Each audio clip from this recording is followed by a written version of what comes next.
Right, here we're dealing with the different classes of copper tube. 15 millimeter is what is displayed here. They go from 15 to 108. This is class 0. These depict basically the things you can and cannot do with copper pipe class 0. You cannot bend, machine bend. It will create a crack, as you can see on the top of the bend there and over there. This second one is spring bending. You also cannot spring bend. It will also show ripple marks inside the tube, and it will create a split in the tube. This is a hard drawn tube, and it's a 0.5 wall thickness.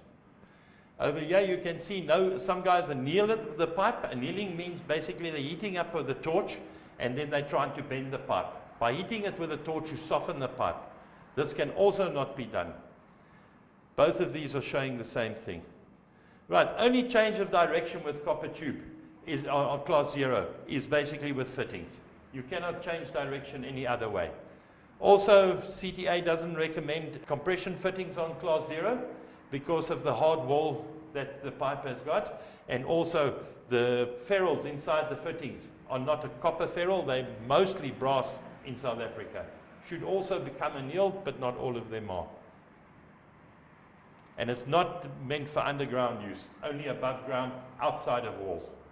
On this diagram here, we're showing the different, how copper pipe looks like once you've split it open, after it's been in service for approximately about a year. This is the method of continuous casting, the way that this pipe has been produced. You can see there's no defects on the inside.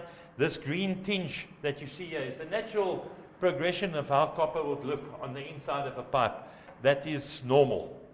Right, over here, this is another manufacturer that's utilized a different manufacturing process where there's been carbon impregnated into the wall of the tube. That's what these red circles are showing you here. And that will lead to type 1 pitting corrosion. And yes, just another picture of how it looks on the inside of the pipe.